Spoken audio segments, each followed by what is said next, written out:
Hello, friends. In the series of learning computer organization and design, today we are going to discuss about the parallel priority interrupts. So let's have a detailed discussion on this topic. So as you know, we have already discussed the priority interrupts in the previous session. So in order to watch this or in order to understand the parallel priority interrupt in more detail, it is advisable that you should go in depth of what are the priority interrupts and why do we use them in more detail in order to have a better understanding of this particular topic. So otherwise, I am going to just provide you a background or a general description of this priority interrupts topic here as well. Like the priority interrupts are basically being used within the input output organization when the number of peripheral devices who want to take the access from of the processor, right, from the machine. So what happens in that case, it's not like the processor can be granted to all the devices who are seeking the request at the same point of time. The reason being the processor is the only single entity, right? It can only withstand with one particular device in order to fulfill the request of that device. So what we are doing is, in the priority interrupts, we have devised two types of priorities. Like in the previous topic or in the previous session, I was explaining that the priority interrupts we have been designed within the machines in two ways. It could be based on the software also, which the method we were using was the polling was the method, right? And it could be the hardware base also, means we will be designing certain circuits which can assist us in performing or in dealing with the interrupts being generated by the peripheral devices on a parallel basis. So we were actually basically focusing on this hardware based priority interrupt, and in the previous session we have discussed the daisy chain priority interrupt, which is nothing but a serial when the devices, all the hardware or the peripherals are attached in a serial order, right? So today's discussion is entirely on the parallel priority interrupts. So we will be learning that how the parallel priority interrupts are being organized and are being thought of when they are about to serve the number of requests together for taking the assistance of the CPU. So let's start understanding about the parallel priority interrupt in more detail. So this is the basic description of parallel priority interrupt. So usually what happens is that now what we will be having is, as the name simplifies, parallel priority means before in the daisy chain, if I just provide you this simple example, what we were having device 1, then device 2 and device 3 and so on.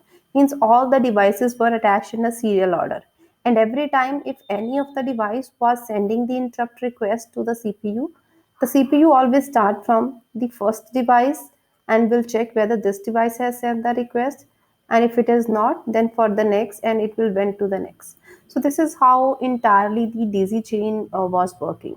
But it was very time consuming tasks if the number of devices peripherals are very much very higher in number. Let's suppose you are having 50 or 60 peripherals attached. So what will happen in that case? Every time your daisy chain will start from the first particular value, right? Will check whether the highest priority interrupt has sent the request or which particular one. So it will consume a lot of time. So that's why we implemented a parallel priority system in which all the devices based on their priority levels are attached in a parallel way. Okay, so the one who is sending the data, who want to send the data to the processor, all will be having the line attached to the processor or to the particular interrupt system. So we will use the certain mechanism to allow only the highest priority devices to send the request rather than the lowest priority devices. So this is what is the agenda of the entire topic here.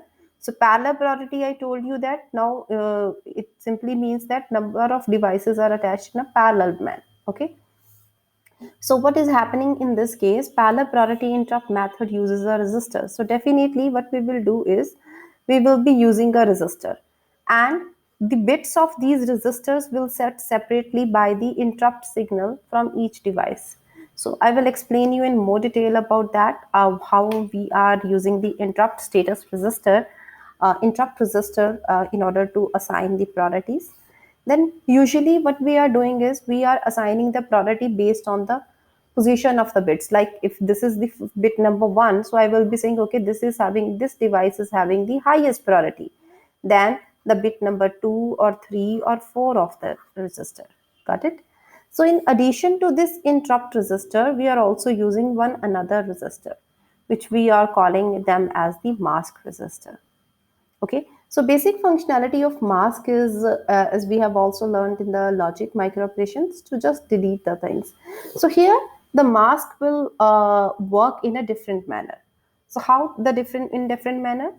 The circuit may include a mask resistor whose purpose is, so this is the purpose of the mask resistor, to control the status of each interrupt request. Okay, so this mask resistor will help me that only the highest priority devices can be served first, right?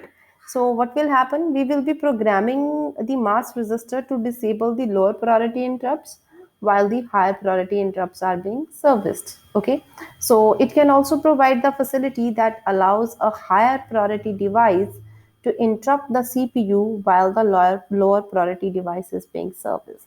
So this is the another thing that we can also provide within the functionality of the mask resistor. Let's suppose right now your processor is dealing with this fourth number of the IO device, but as soon as it is dealing or it is performing the functionality of this fourth device, the device number second has sent a request. So this facility will be provided within the mask resistor, that the CPU can interrupt this particular fourth value and can start looking at the highest priority request being generating. So I think that just understanding the theory is not the only thing.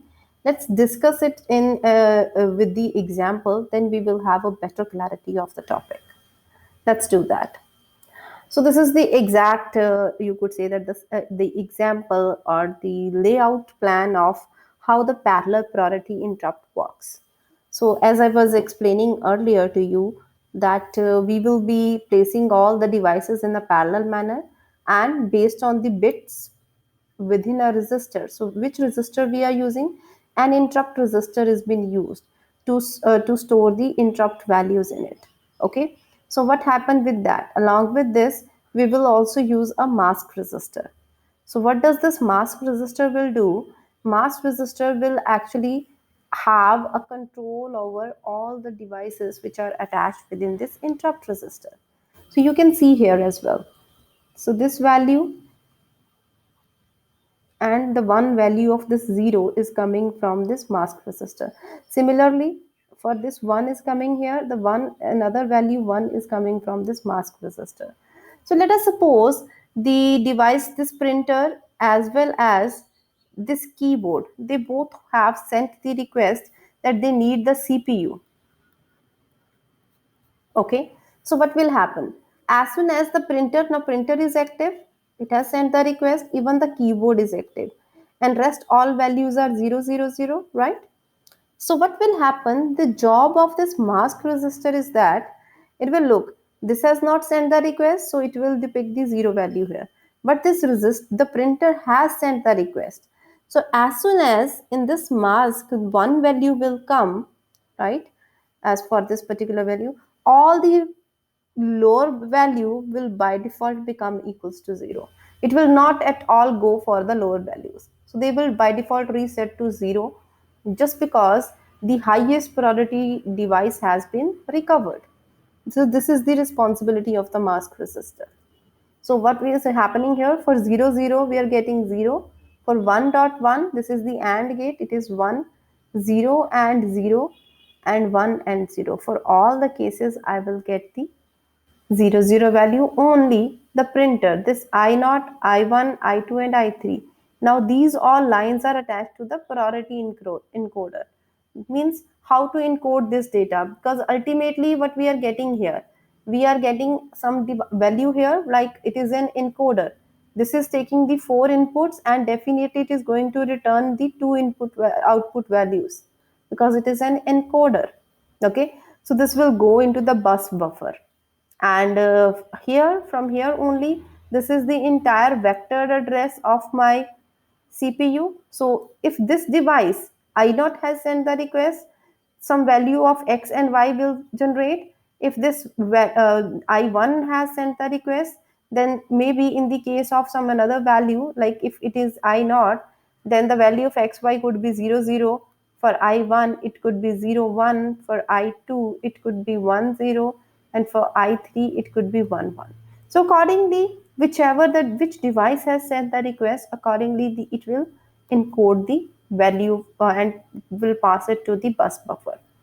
Now the point is that this is actually placing the value here, but how my system will determine that request has came, interrupt has arrived, and now you have to service the request? For that, the procedure is a bit different. So let's understand that procedure. First of all, we will always check this IEN signal. This is the first thing. IEN is nothing but the interrupt enable signal. Okay, so interrupt enable will set or clear by the instruction. So it could be like if this is set, only then we can actually start working on the another part or the another functionality of this entire diagram. So this is right now set, let's suppose equals to 1. So this one value is coming here in this AND gate, and this another value 1 is also coming. Now there is another resistor, that is IST. This is interrupt status resistor. So what does this interrupt status resistor is doing? It represents the unmasked interrupt has occurred. So now once some value will came here, like right now I1 is active, if the second device has sent the request, so it will actually generate an interrupt signal 1, that some data is being provided within the priority encoder. Okay, so as soon as this interrupt signal and interrupt enable is equals to 1, you can check easily that these are two inputs attached here. So interrupt to the CPU will be sent. Okay, so what is happening? First thing is that we have to send the request. So how the request will be sent to the CPU, how the CPU will know that some request has been generated? Only before, because this IEN and this interrupt status is active. So from here only the interrupt request should be sent to the CPU, right? Now what the CPU will do, it will send the acknowledgement back. So this is the next step. So how it is acknowledging the back? It will acknowledge the back at the back. So now it is 1.1.1, which is equals to 1, which will further lead me to enable this vector address. Okay, so as soon as this vector address is enabled now, so I can easily transfer the data, I can easily use this particular data. So this is how exactly the entire parallel priority interrupt works. So I hope that you are able to understand this point here, right? So this is just the priority encoder diagram. As I was explaining you earlier, we were using the encoder which was 4 cross 2, right? So this 1111 value has been provided, and this is the position which we are left with. So these all are 0, we will not use them. So what, how actually the output or will be generated? Once this I0 is selected, as I said, the value of this xy is going to be 0 0. For I1 to be selected, it could be 0 1, then for 1 0, and for 1 1. And the last it is don't care condition. D is nothing but the don't care condition only. So IST value accordingly will remain the 111. So this is how we will be able to determine the parallel priority interrupt of the system. I hope that you were able to understand the topic. Thank you so much for joining the session.